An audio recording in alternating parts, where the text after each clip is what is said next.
Thank you for having me. I'm really excited about this in your new format.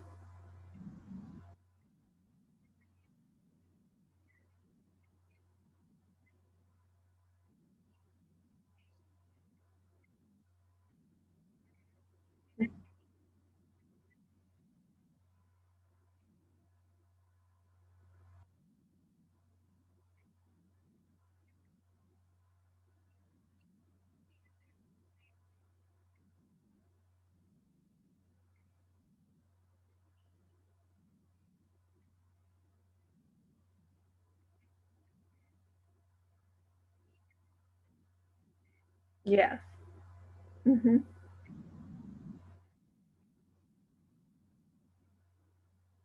Hmm.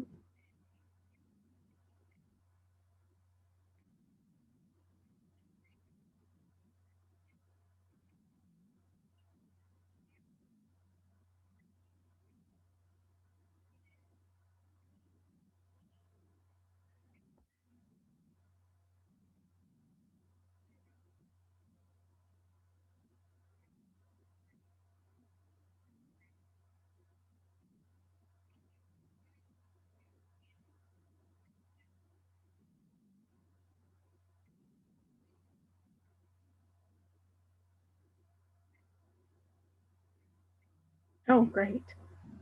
Yeah. So, no, I appreciate it, Cindy, and it's so nice to meet you, I guess, sort of in person. I don't know if these virtual meetings have overtaken our lives.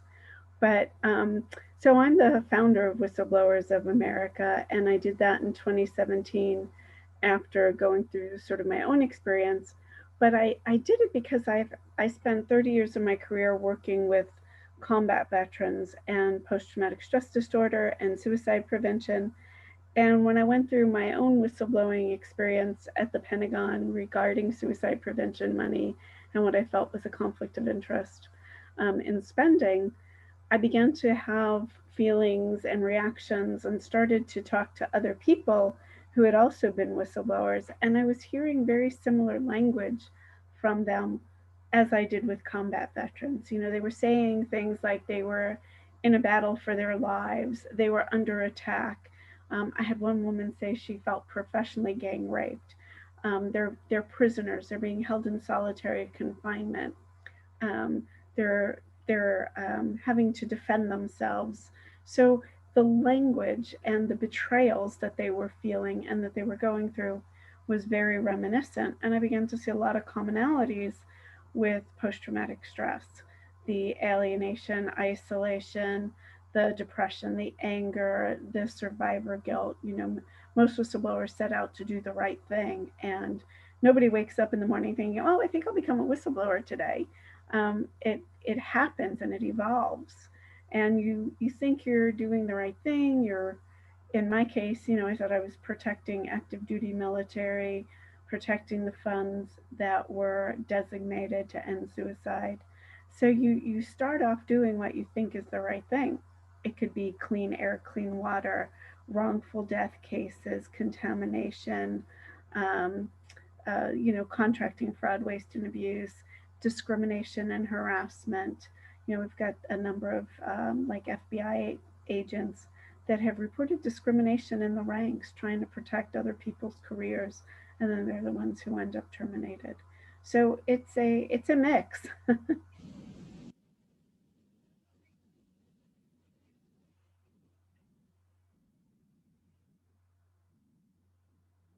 Mm-hmm. Mm-hmm.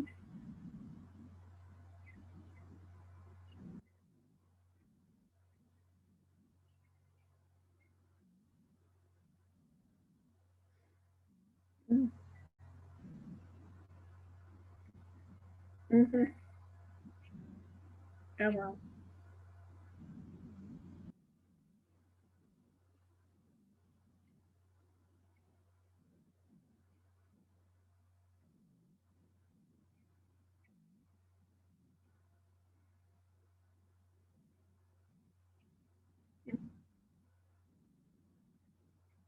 Right.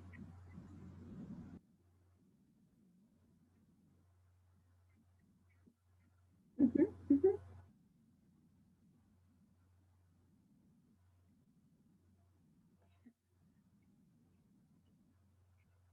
Yes.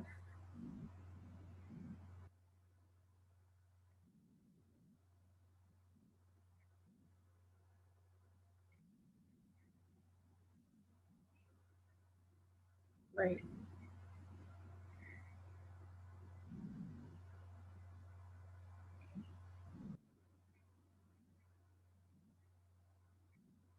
Right.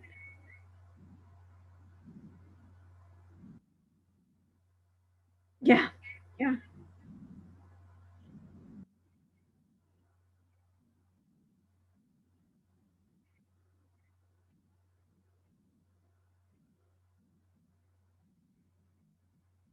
Mm.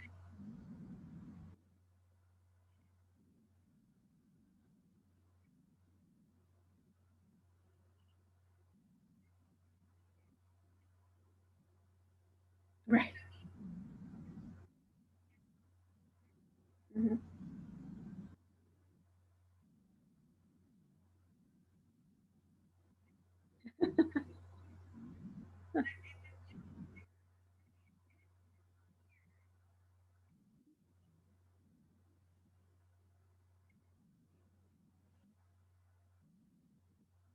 Right.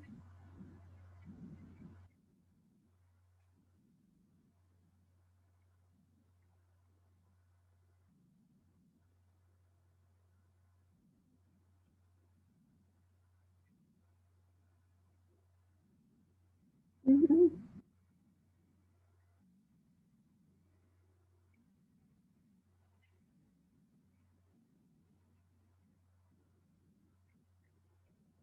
Who were.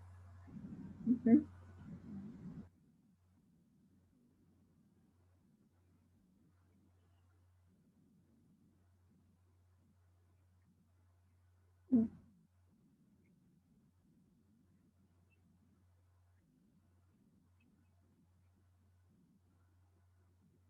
Right.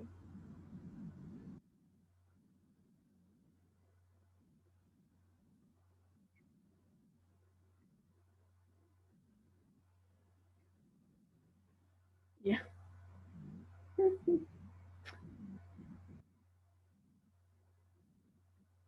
So,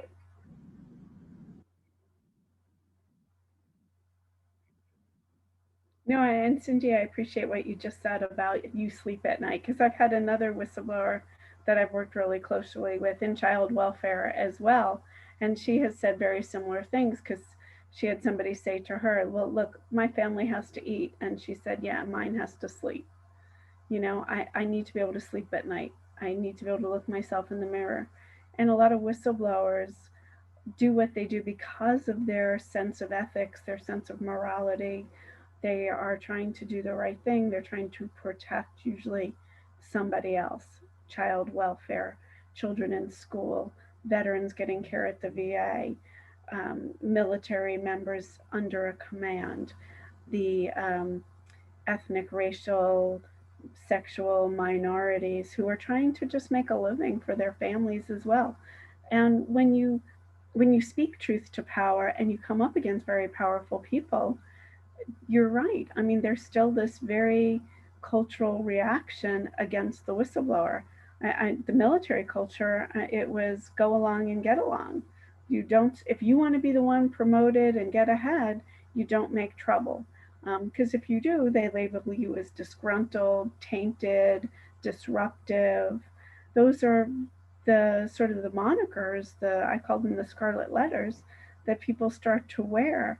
And so understanding retaliation and why those tactics are toxic, I think is what's important. So that's why, we created lexicon, we've created taxonomy around this so that people know how to have this discussion. And so that whistleblowers themselves, but their friends, their families, their colleagues, and the general public understand that when somebody is retaliated against, when they're subject to workplace traumatic stress, a hostile work environment, bullying, hazing, gaslighting, mobbing, marginalizing, shunning. Those are the tactics. So some of the tactics we talk about, the double binding, the blacklisting, the career blocking. We talk about those tactics because they are systematic, they are targeting, and they are harmful. And when you've had your identity disrupted, we call it moral injury in some circles. When you've had your worldview shattered, that's what leads to PTSD, depression, suicidal ideation, substance abuse, and then, it just spirals: divorce, homelessness, unemployability. I mean, all of those things become factors when somebody has become a whistleblower and the retaliation is strong and against them. And these cases can take years to adjudicate, as I think you mentioned that as well. This went on for years, and perpetrators move on. They get great jobs. Um, yeah.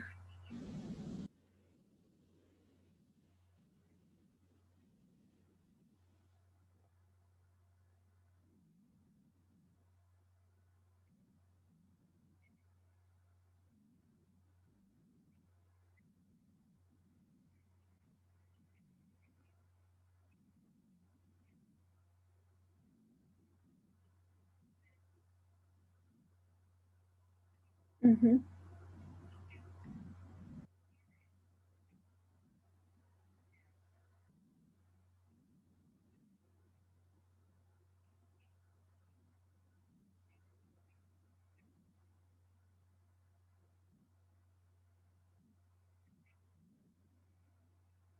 Mm-hmm.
Right. Yes. Yes. Yes. Because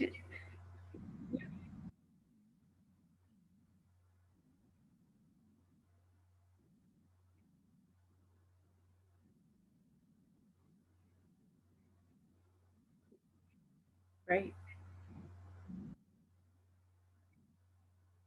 Yeah. Yes. Mhm.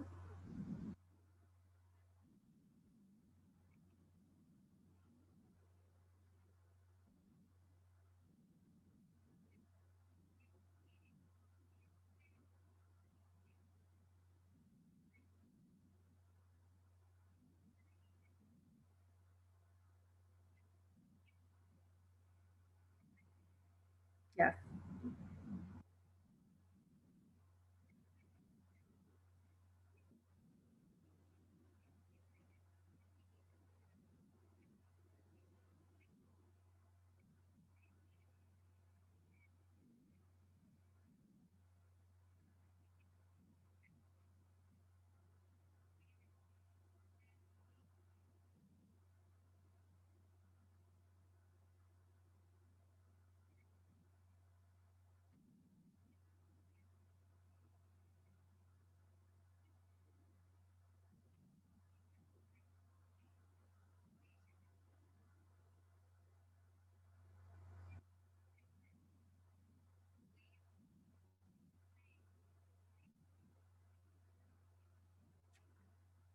So, so I think those are age old questions, right? I mean, it was Aristotle who first opined on what are values, virtues, what's courage, right? I mean, these are ancient Greek conversations. And then even as we look through the centuries, the quitom laws that we have today, quitom is, on behalf of the king. You bring a claim or a suit. Those are modern. That's modern law today. the False Claims Act in the United States was because of fraud being perpetrated during the Civil War and people selling sawdust instead of gunpowder and infected blankets to the Union Army. We have a First Amendment in this country because of Revolutionary War sailors who said to Congress, "Hey, we've got a commander who's treating the British prisoners poorly, and they wanted justice for these British prisoners, and they stuck their necks out for that." Sometimes I call whistleblowers the giraffes of the workplace because we are putting ourselves on the line. We're willingly and purposely sticking our necks out, thinking we're protecting people from harm when no one else is willing to speak out. And we see a shift in more and more bystanders and more ghosting and cyberbullying. People have found other ways to retreat and harass. And there's always all these new technologies for doing the wrongdoing where you can kind of be removed from it, and it makes it harder and harder to catch the harm being done. But most whistleblowers are protecting a constituency, a beneficiary from actual harm. And then you mentioned something about the greater good earlier that made me think, yes, they're protecting shareholders, taxpayers, people who may not know that harm is being perpetrated against them. But if we allow it, if we allow one person to be discriminated against, well, then we're saying our laws about discrimination don't matter. And if we just discount our own rules, our own laws, our own ethics, then we lose out as a society whether everybody's tuned into the actual whistleblowing case or not. It's pervasive and it becomes institutional. That's why things like institutional racism exist, is because that go along, get along mentality has allowed it to perpetuate. So, and I think that becomes the hard question: is at what point, as an individual, do you object? When do you say I dissent and stand up and protect other people from harm? Most whistleblowers aren't acting on their own behalf, they're acting on the behalf of others. So I think the questions that you're asking, they are timeless. I think cultures have shifted. I'm hoping that they'll shift again. And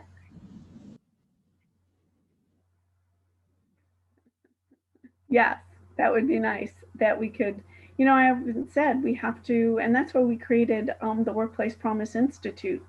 Um, we want to train whistleblower protection advocates. Our WPI, our institute, is 10 hours of training so that people can get certified as advocates in the workplace. And then we want to encourage organizational cultures of right doing. We want organizations to take our workplace promise pledge and run campaigns and make these commitments to right doing and to encourage continuous process improvement and make whistleblowing part of that. So there are ways to do this right, and I think the answers are out there. I think we just have to engage our employees and our systems and our laws to really focus on it and take the stigma away from whistleblowing and see it as a positive, see it as ethical, see it as patriotic, as your duty as an employee. You said you're mandated earlier. We should all be mandated to report wrongdoing.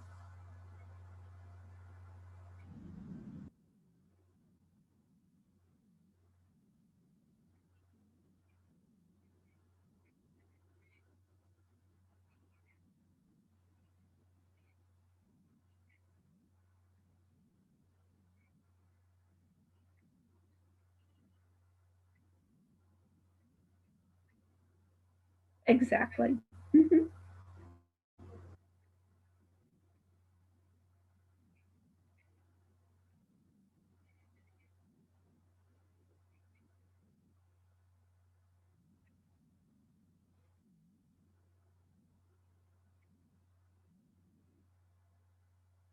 Right, right.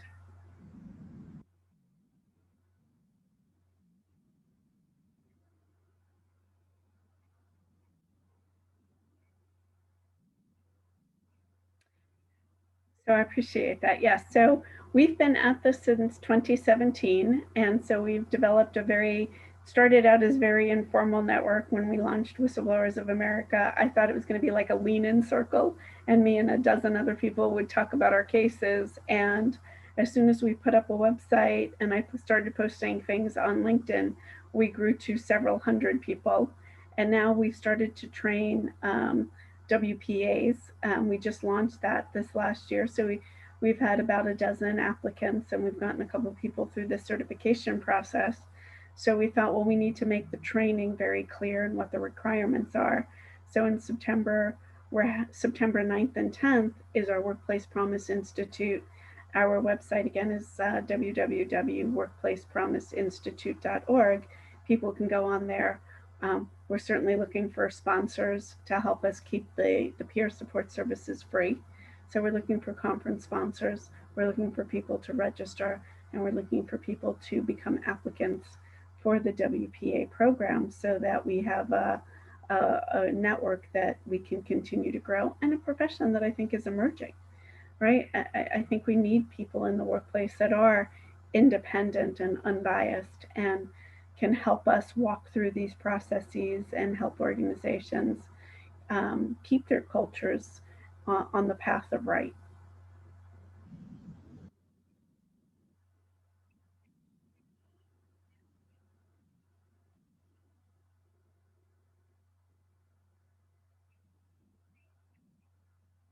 Right. Mm-hmm.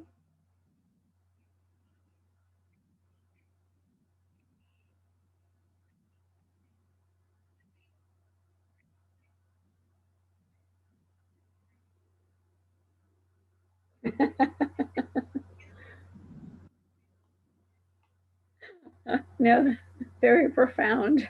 Yes.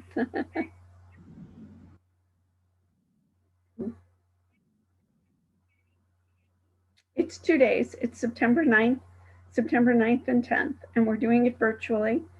um, so that it's as accessible as possible to everybody, people all over the world. People in Hawaii, people in England are joining this fold, and we're really excited to see that our message is getting out there because I think this does resonate for people. They understand that they spend more of their waking hours at home.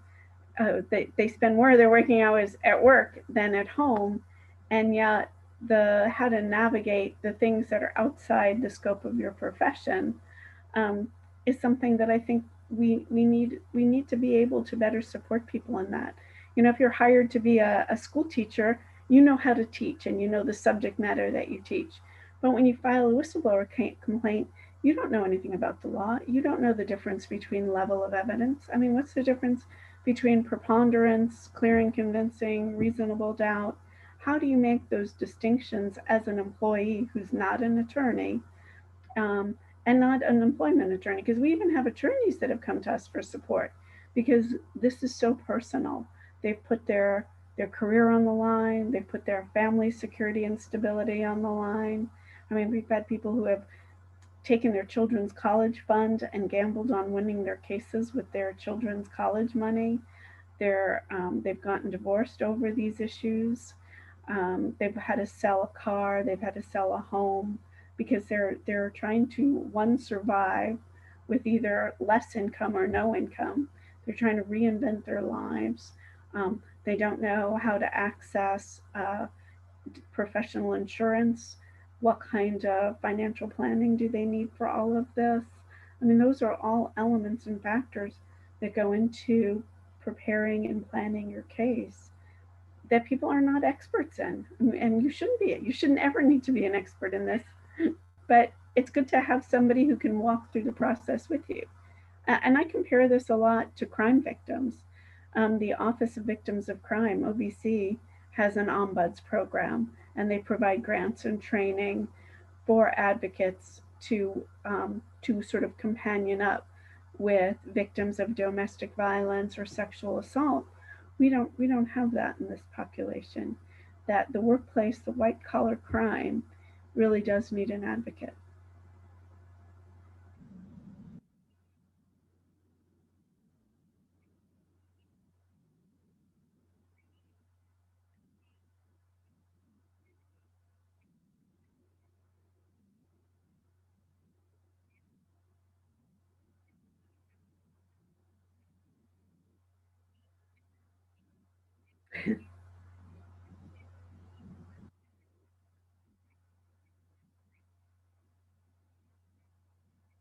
Yeah, we have other people in Hawaii. We have people, like I said, every state in the union, as well as internationally.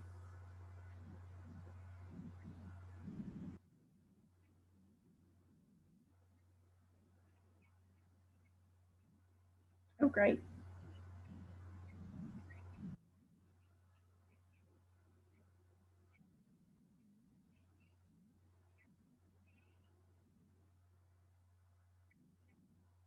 No, I appreciate this opportunity. I appreciate that, that there are people that are your audience are very much interested in the right doing and having a culture, because everybody deserves a safe place to work. So please join us at the Workplace Wellness Institute and you can hear more about what we're doing.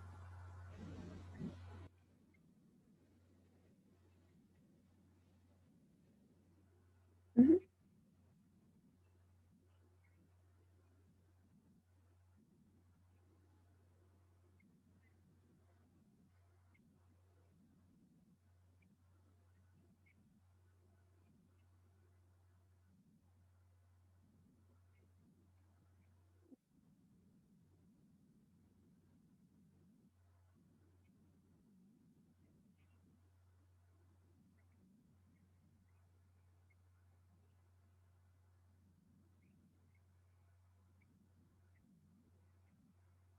Yes, yes.